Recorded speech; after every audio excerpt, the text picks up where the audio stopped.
So, dear respected teacher, Thầy, dear Noble Sangha, today is September 15, year 2024. We are on the day of mindfulness in Deer Park Monastery, Escondido, California. Do you enjoy the walking this morning? Yeah. Remember last week, we have the whole week. It was so hot, over 100 degrees. This morning, I really enjoy the fresh air. Realize that some days also cool air. We have been a while, huh? We didn't have a day of mindfulness. Monastic brothers and sisters came to.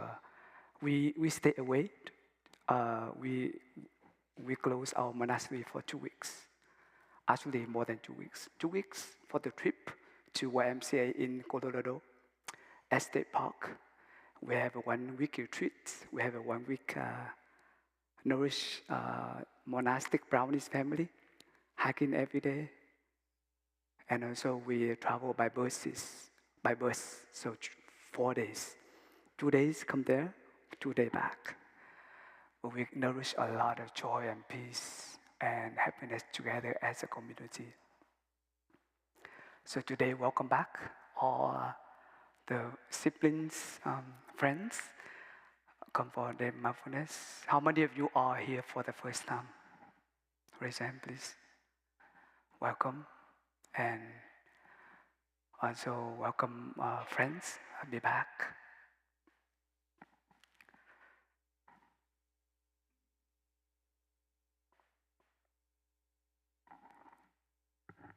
So I don't have much thing to share. Today I share the basic practices, okay? And I'm very basic. So I share the basics.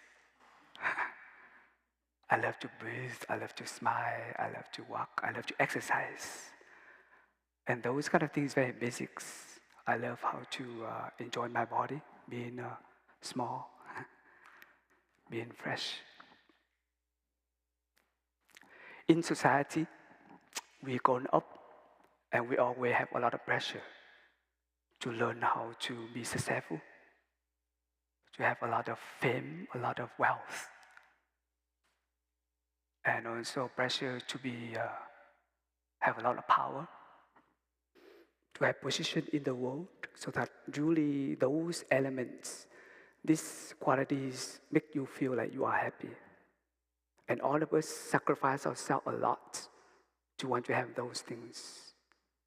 So we train ourselves to be successful and to have a lot of wealth, a lot of good careers, fame, and power.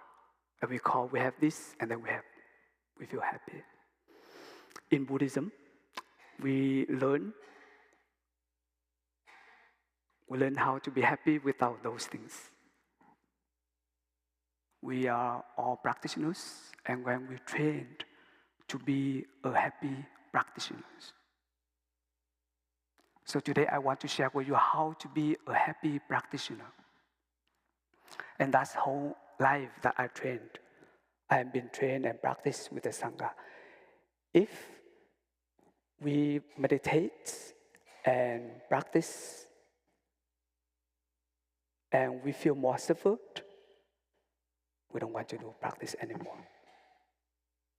Right? So practice should be very joyful and happy.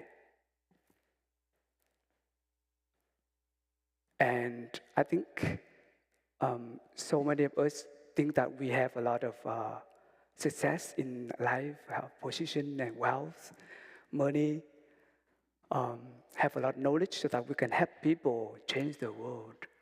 But in Buddhism, we said that those things are actually the obstacles to help people. Because a lot of people, we have a lot of those things, but we are not happy. We still very suffered and fear. So when we suffer a lot, we have a lot of fear. How can we help people? So be a happy practitioner can help a lot of people in the world. Because happiness contagious. When you are there, very happy, a lot of love, a lot of compassion in your heart. Someone sit near you, he or she feels some energy. You are there, look like a stranger, but you ready to offer a smile with the feeling of embracing. Someone benefits from that. So being true happy practitioner, actually, we need in this world. And being happy practitioner already have a lot of people in the world.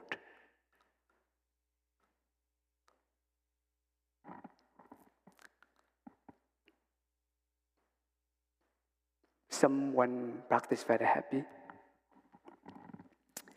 The first element you can think about is freshness. When you are happy, you are very fresh. When you are suffer all the time, you cannot be fresh. You always have tears, always have worries. With someone, if you have a lot of happiness, a lot of true happiness in you, someone know how to smile. Someone know how to be fresh himself. So in the meditation, the first thing we do is breathing in. I see myself as a flower. Breathing out, I feel fresh.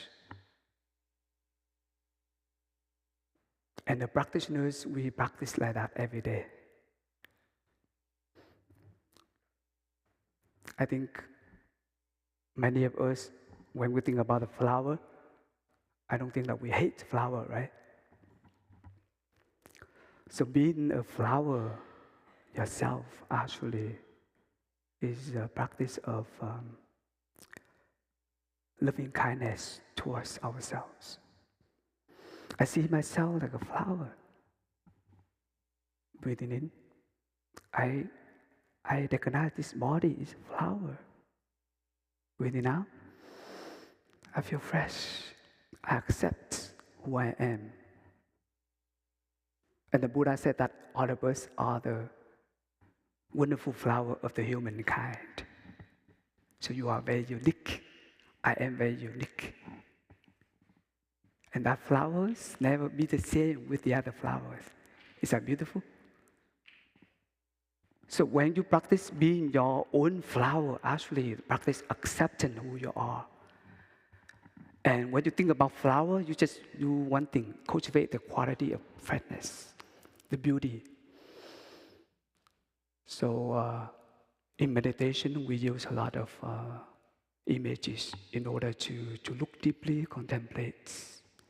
So the first image we want to contemplate and visualize ourselves is the image of flower.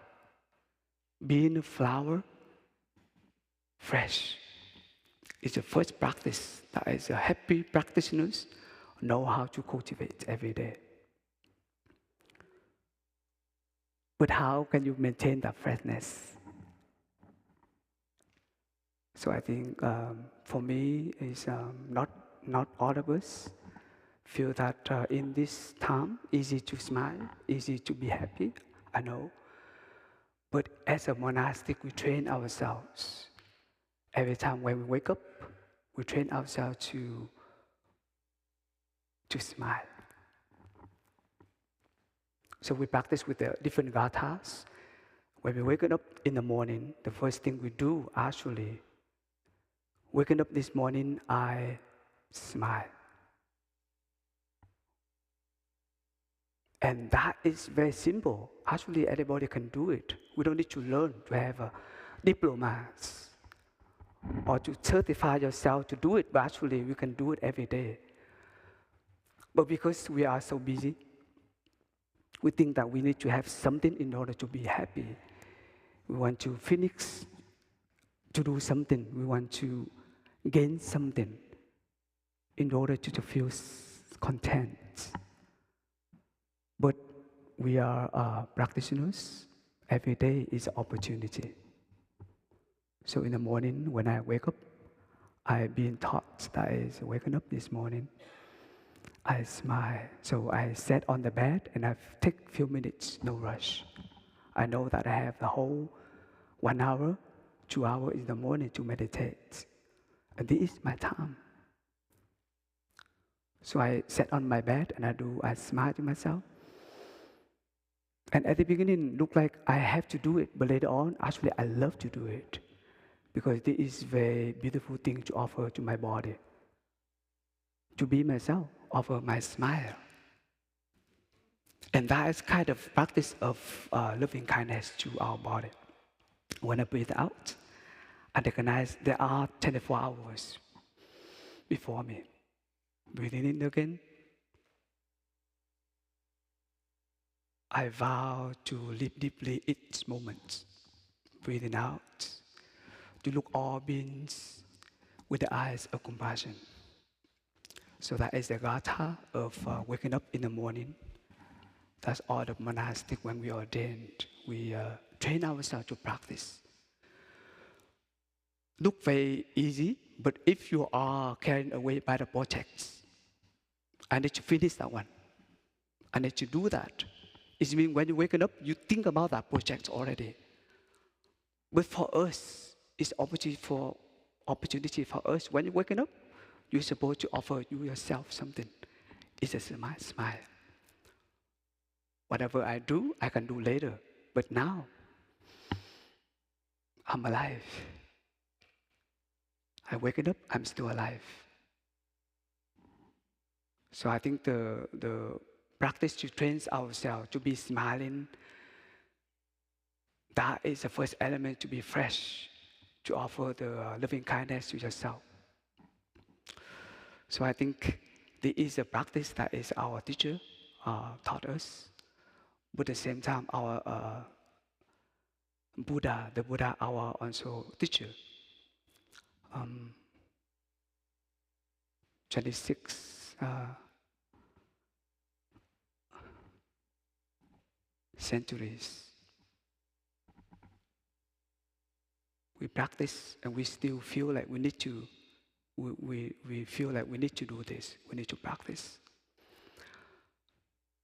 And I think thanks to that, we can feel that there is something in you, something we call the energy of mindfulness, the energy of flower, the freshness is there.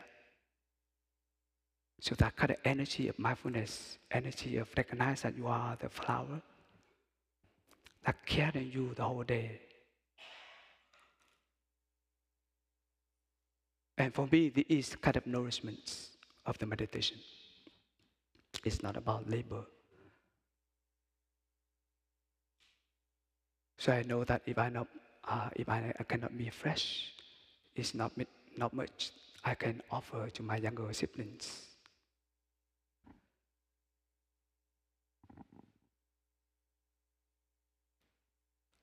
Imagine the mother. You are there as a flower, fresh, smiling. And what the children get from you. Even you don't need to do much, but you are there very fresh. You are the flower. You are not get angry in that moment. The children, they receive a lot. It's a gift. So in the morning, when you are not occupied too much about the planning, the work, and you know how to take care of yourself, how to take care of your flower, how to smile, how to be fresh, breathing in. I know I am a flower. Recognize I am a flower. Breathing out. I learn how to be fresh like a flower. Breathing in, I know I am a flower. Breathing out, I smile at my own flowers. And I think meditation is not about like you have to be, to get enlightened, to become someone else, to go out there to help people right away. But actually to, first of all, to nourish your joy and peace. And that joy and peace already the quality to have people, to have joy and peace. So in your mind, in your body, carrying that kind of energy. The second quality,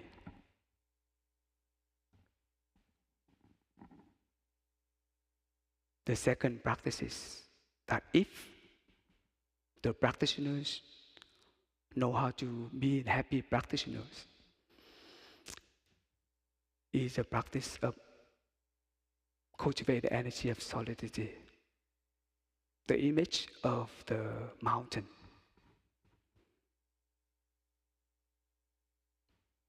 Is very important of the Buddhism.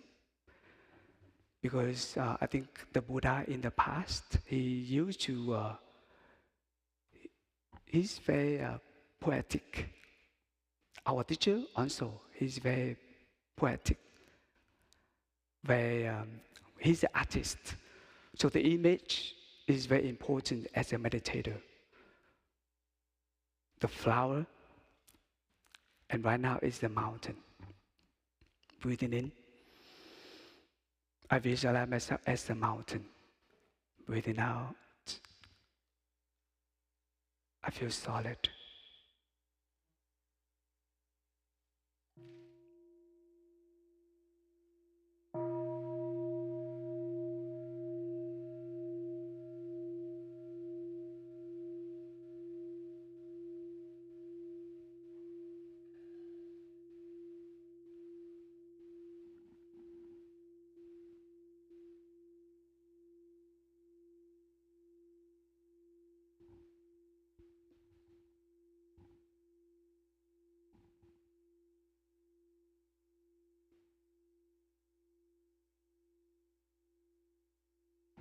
There are times in our lives we have a lot of difficulties and suffering, especially when we have some confusion, have some strong emotions in your family, and that you feel very unpleasant.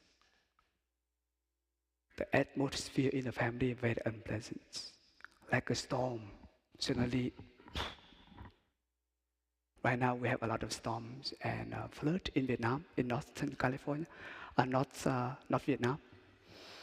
And a lot of trees fall down in the city. A lot of water, a lot of houses destroyed in the countryside of Northern Vietnam, right? But the mountain is very solid. Thinking about the mountain, something about very firm, very solid, cannot move. So sometimes we have some strong emotions. Sometimes we have difficulties in the family, and look like a storms. We don't know what to do. The Buddha said, in that moment, you can practice cultivate energy of solidity. Be in the mountain. This morning, we practice walking meditation. The practice of cultivate the energy of solidity. You are like a mountain also. The mountain is rooted to the earth. He himself not separate from the earth. Like this, right? And you walking, you get in touch with the earth. You are not stay up here with your head and thinking all the time. The storm like this is mean on the surface of your thinking, surface of emotions. There the place. If you are practice, we need to come back. Always to come back is the belly. The belly breathing is very important. When you sit and you follow your breathing from your dantian, your abdomen, recognize that you are breathing in and breathing out. So you cultivate the energy of concentration and stability. And you do walking, mindful walking, also the same. You cultivate the concentration and mindfulness with your steps. So that all the feelings, all the awareness, go back to your steps, go back to your breathing. And then you cultivate the energy of solidity. But sometimes in our daily lives, always we carry a lot, carry away easily by our feelings, emotions, and then we act in such a way that is very chaos, easy to make people suffer. So I remember one time Thầy told us a story that one day he went out with the attendants and with the Sangha in that morning, and then he forgot to close all the windows in his hut, in Hermitage, Thay's hut. So in the afternoon when he come back, it was very windy and very cold. So the room keep the doors, all the windows open. That's why all the papers, the sheet of papers and the books, everything is, big mess in the room. All the papers fly over to the windows everywhere. So when he come back, he realized the room is a big mess. So the first thing he did, close all the windows. And in the room is so cold. So he light on the fire, make the heat, the wood fire in the room. So make the room very warm. And then he sat down, he makes some cup of tea. And then he takes time to collect all the papers.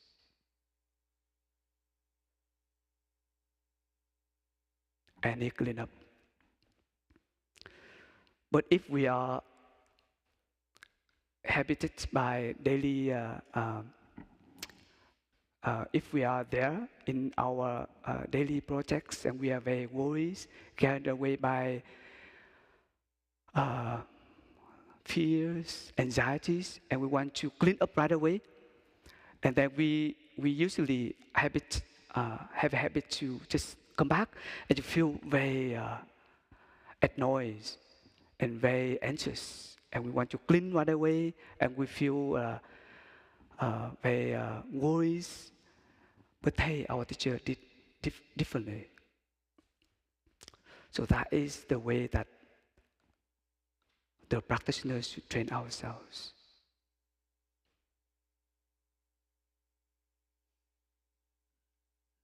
Come back to take care of yourself. Come back to your breathing. So every time you have a hesitation in your life, sometimes you feel very strong emotions come up. Sometimes, we feel very tired. And I think right now is our societies have that kind of so many things going on everywhere. News, everything. Being solid is very difficult. Even in our monastery, we have so many things to do. It's very difficult. We sit and then be do nothing, and be solid is feel easy to feel like look like we feel weird. That is weird. It's difficult because we want to do something, and that's why we easy to carry away by our emotions.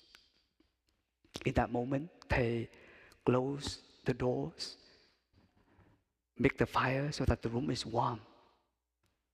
You sit down and to recognize your breathing. Being yourself first.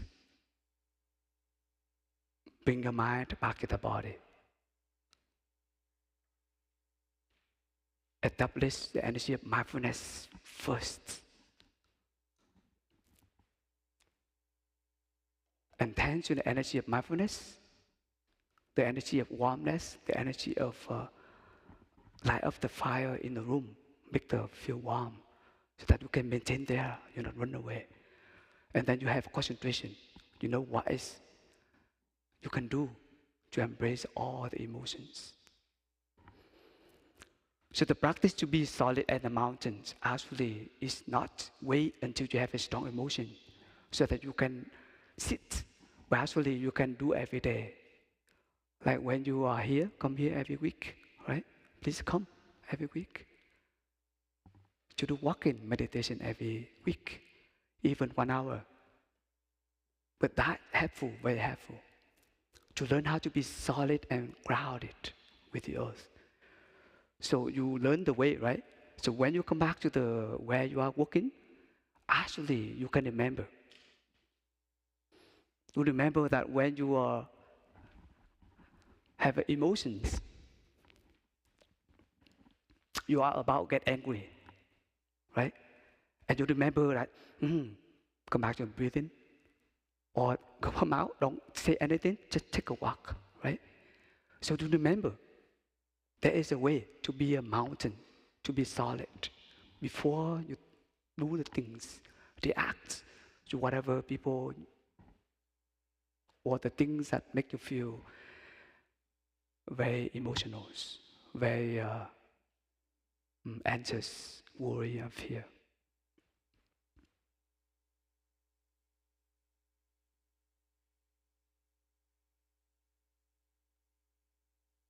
Today we will do eating meditation, the same.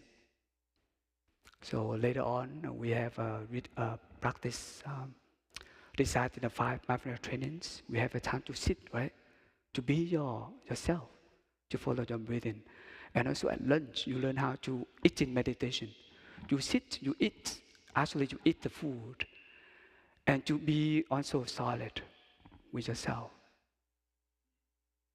So every day, when you know how to breathe mindfully, when you walk mindfully, you produce and you generate energy of mindfulness, energy that help yourself to recognize what is there. Recognize that emotion, you have a strong emotions, but you are not only strong emotions. You are also this body, you are also the energy of mindfulness. You are also energy of love, energy of concentration. So you can practice to generate that energy strong. It's easy for you to embrace and recognize. Not easy to carry away by emotions. Because so many of us sacrifice ourselves a lot in order to get the goals, the purpose done in order to feel like,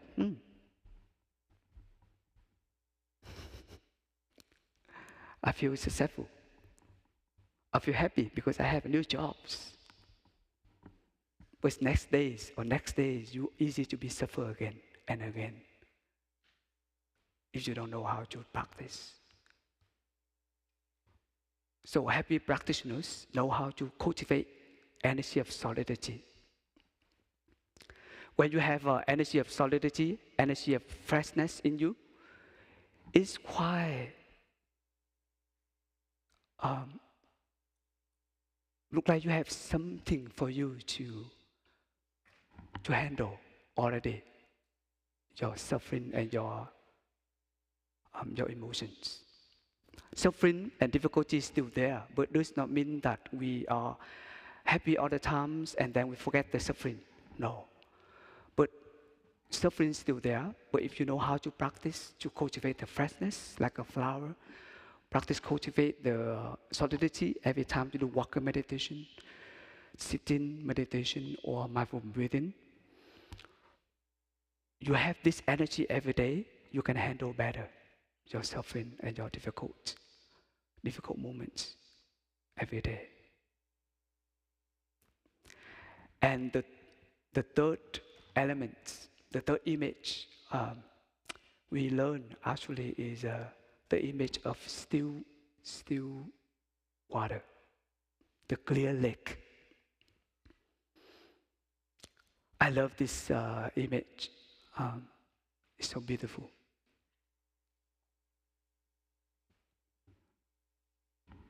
Yesterday, not yesterday, but we have a trip to, I don't know why, but I've been a monk quite more than 20 years, 22, 3 years. And somehow I have a habit of, in the morning, I have a tea, I do exercise, and I enjoy very much the quietness in the morning. And that helped me a lot during the day, actually, helped me a lot. So, but somehow, during the YMCA trip, there was 2 days, we came to one temple, it's very beautiful. One temple, very beautiful. But it's nearby the freeway. It's very, you hear the freeway sound of the car the whole day and night. So that night I couldn't sleep very deep because it's, the freeway. So it looked like that night my sleeping not very deep. And I realized that, wow, how can you live in the monastery and practice if the freeway sound like this? When I come back to Deer Park, I appreciate so much the quietness here, the stillness of the environment outside reflects the stillness in the mind. And when I come to Vietnam, and you know, it's very famous in Huế, in Vietnam, they have a karaoke.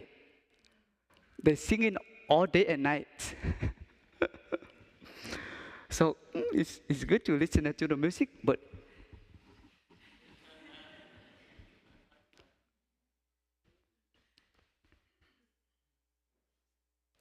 so the practitioners to know how to cultivate the stillness, breathing in.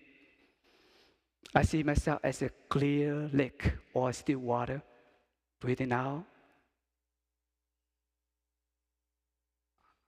I reflect what it is. Still water, reflecting.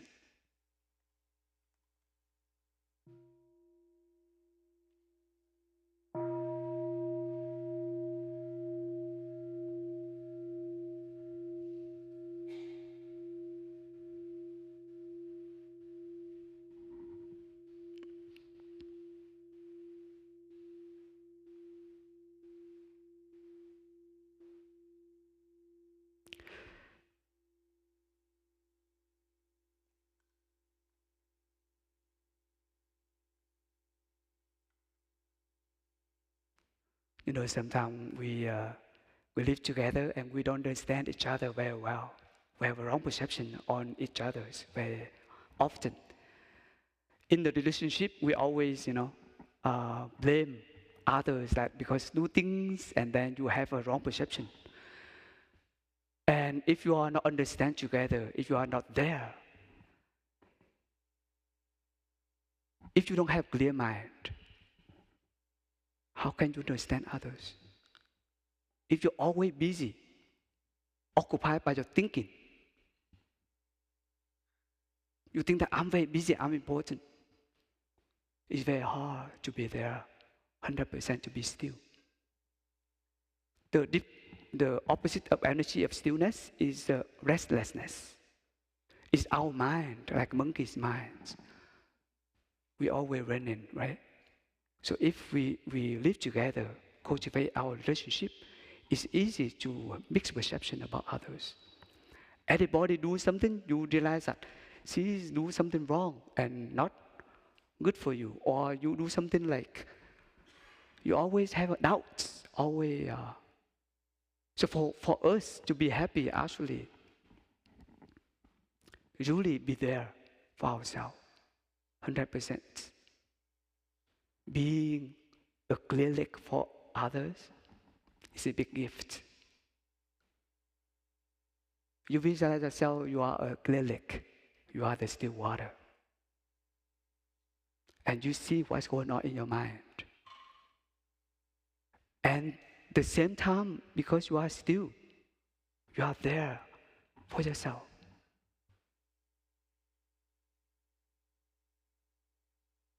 so that you can see others clearly. If you are not there, if you are not clear, you are not still, you still restlessness. You are the victim of the restlessness.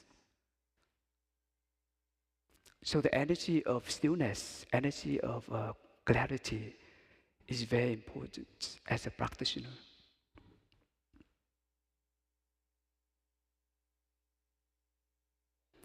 That's why you see all the Burmese tradition is not only we provide a lot of good Dharma talks or good retreats, but the first is the space of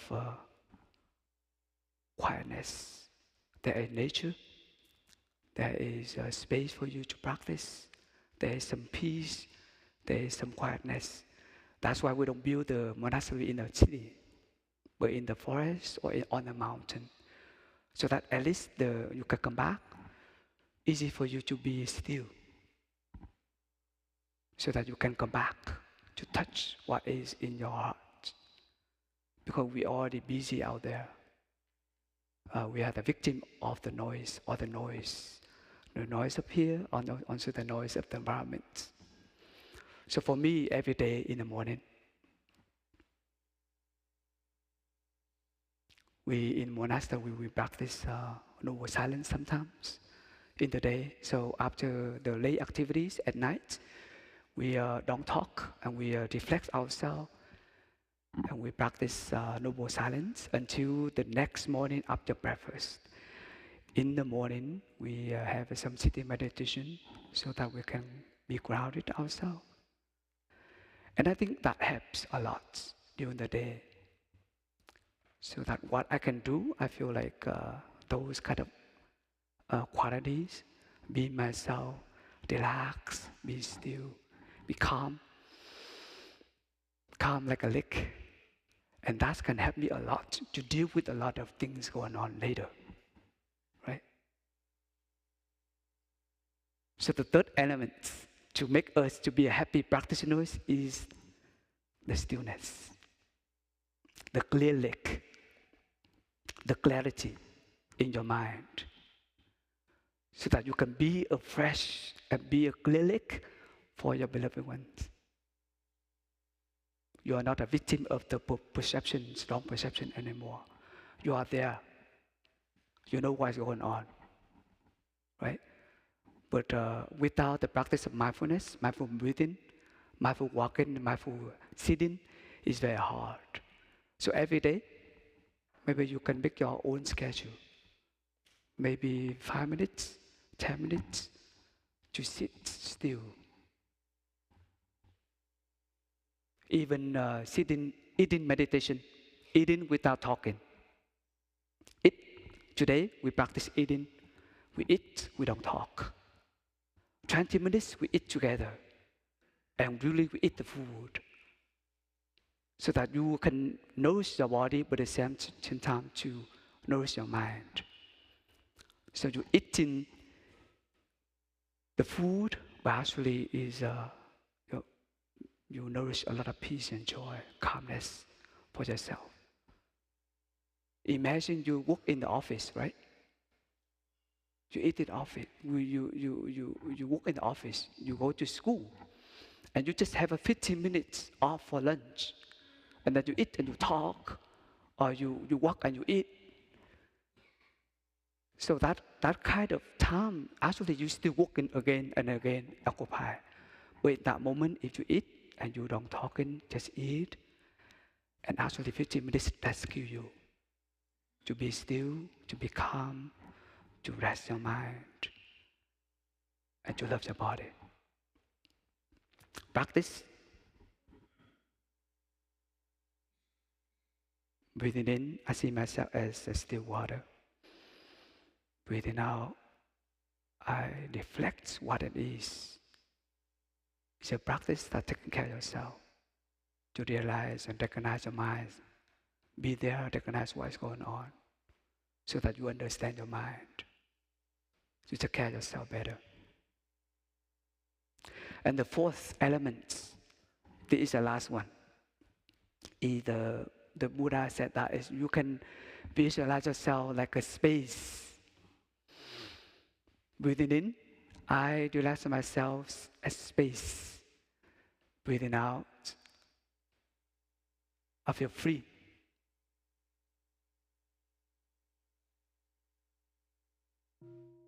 Space, free.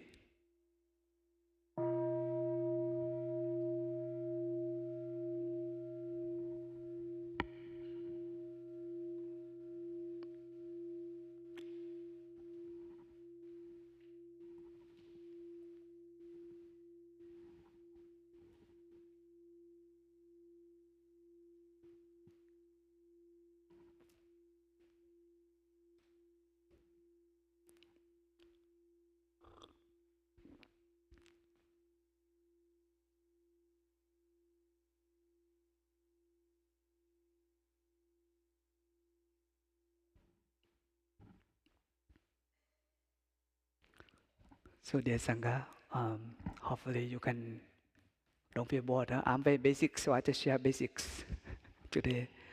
But the Buddhism it always taught us about basics things. Is you learn how to eat, you learn how to walk, you learn how to breathe again. But help us to generate the energy of nourishment and healing in ourselves. That was a story I want to tell you about this practice of freedom. Is in the Buddha time, there was a monk. His name is Bhaddiya, I think. Bhaddiya, yeah. He was a general. He was a governor. Okay, he was a governor and a general. So he became a monk for a while, and somehow in that morning, he enjoyed sitting meditation under a tree in the forest. And also there were a few monks also enjoy sitting meditation in the morning, early morning. But in that morning, he feel very free. He feel he had a lot of space, a lot of peace and joy in him. And he never felt in that way, never. So he just exclaimed himself, "Oh, happiness! Oh, happiness!" It's very loud, to be honest, very loud. So in the forest, in the morning, very quiet. But the other monks, and what's wrong with you? You know, the other monk he said that maybe this monk, he used to be a general, the governor. So maybe he regrets something. He just become a monk for a few months, so that's why. So he came to the Buddha. The other monk, he came to a Buddha. He told the Buddha, "So dear Lord Buddha, last night early morning, during the sitting meditation time, there was a monk, Bhaddiya. He explained himself, oh happiness, very loud. So I wonder he regrets something, dear Lord Buddha. Maybe he was a general. He became a monk. He left everything behind. He regrets. So something stirred up in him. That's why probably. So I want to share with you, Buddha, so you can tell him." So the Buddha, he acknowledged. And then after Dharma talk that noon, so he called the monk Bhaddiya. Yeah, the monk Bhaddiya came. So he asked, "Bhaddiya, is that true last night during the sitting meditation? You just exclaim yourself very loud, oh happiness, twice. Is that truth?" The Bhaddiya said that, "Yes, Buddha. Dear Lord Buddha, yes, last night I did say something like that. So in the past, I was a general and governor. I was living in the life of luxurious materials. I have like armed soldiers around me everywhere. I live with a lot of wealth, fame, powers. But yet, I always feel so much fear and anxieties. and worries. But last night, I don't know why, I feel so free. I sit in meditation in the dark, but I feel free. I don't feel afraid of anything. I live in the Sangha and I feel safe. Even I don't have power, fame, I feel very happy. And I cannot resist it. I need to say something. Oh, happiness. Oh, happiness. So if I do something, say something very loud, dear Lord Buddha and Mahasangha, please, I would like to apologize. But I just want to share with you. I don't regret anything, but just say, because a monk, I have this chance to have freedom. So, practice of meditation. As a practitioner, you cultivate the energy of freedom. Breathing in, I see myself as a space. Breathing out, I feel free. And we need to ask ourselves, do we have enough freedom? And I think as practitioners, you can have a lot of chance, a lot of opportunities to cultivate this energy of freedom. When you are very busy and you have to be successful, people in the world, you want to have a lot of money, riches, and we have a lot of power, a lot of position in the world. Those things you think that bring you happiness, but actually, when you come back home, there's a block of suffering in you. There's a block of difficulties in you. You don't have a space in you. So meditate to help you to see that do I have a space in my heart?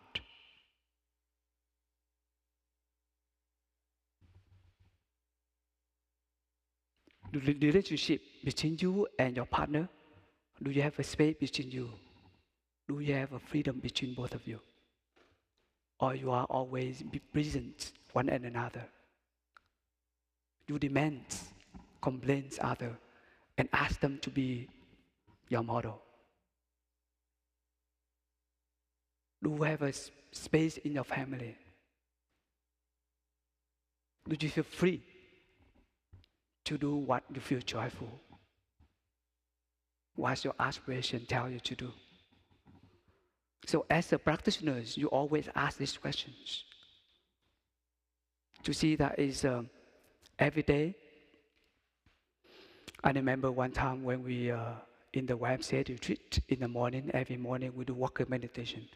At that morning we walk for 300 people in one group and another 200 people, another group. I think 400 people for us, 400 people. And we walk under the moon. So beautiful. We do walking in silence. And then the moon is in front of us, very full, very big. And then we walk silent, we sit on the grass, and the sun has come up. We feel so free. And that space is like, we don't need to have money. We don't need to have a lot of power. We don't need to be approved by others to feel happy or to be peaceful. But that morning, we feel so peaceful. And I feel like that is all the deep things in our heart we want to have. So the happy practitioners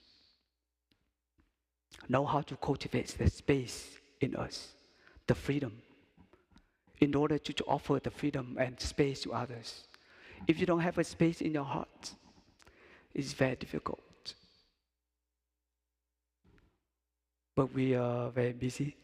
Our life is like, we need to work a lot. We need to do a lot of things.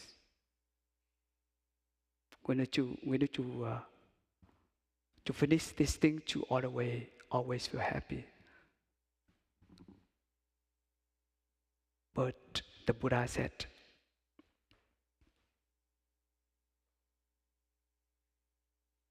be truly happy person. A true happy person is someone have freedom, have solidity, have a clarity or stillness in you, and have a freshness in you. So this is 4 qualities that is, we don't need to wait until we suffered, we have a difficulty to doing that, too late. But every day, when we are very healthy, we are very happy, continue to cultivate that. So I think we can ask ourselves, do I have enough freshness today for my beloved ones? Do I have enough stillness today for my brothers and sisters? Do I have enough solidity for my siblings? Do I have some kind of freedom in my relationship? So you need to practice to cultivate a little bit every day. So those kind of qualities actually help you a lot to handle your suffering. Don't wait until we are talking about happiness, but it does not mean that suffering is whatever they are. No. When you cultivate this energy very strong, you can handle your suffering better. If you don't have any energy of freshness, not have any energy of solidity, forget it. You have the people to suffer less. If you don't have a little bit any stillness in your heart, you don't know how to sit still, you don't know how to walk mindfully, forget it. You say that I want to have the world. So for me, it's like, this is all the practice we practice every day in a monastery. You learn today, you can set your own schedule at home to cultivate this energy a little bit every day. And I think, I'm sure that you can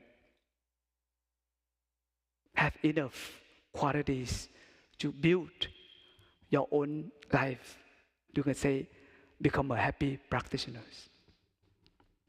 And that kind of happy person change the world. So there's a book I want to introduce you. The Blooming of the Lotus. Thầy, our teacher, said that if you are the meditator, this is a manual book of meditation, okay? If you are the meditation practitioners, you're supposed to have this book everywhere you go. And it's very special in Brahmin tradition. We have this guided meditation practice. It's very clear. And 4 elements are shared in here. So when you travel, right? You travel to YMCA, to Colorado. You get on the top of the mountain. You open the book. Today, I practice solid at the mountain, right? You see that page, and you practice. So meditation is not in a monastery, but you can bring back home to practice any time that you like, to take care of yourself and to be a happy person for your family. So please, if you don't have this book yet, come to a bookshop. So this is very helpful. I think I heard one time our teacher taught us, like, if you are meditation practitioners, you're supposed to have this book everywhere you go, so that you can practice meditation, take care of yourself, be a happy practitioner. Thank you so much, dear Sangha. So today, hopefully, you can learn something to apply in your daily lives. So let us listen to this sound of the bell to end our sharing this morning.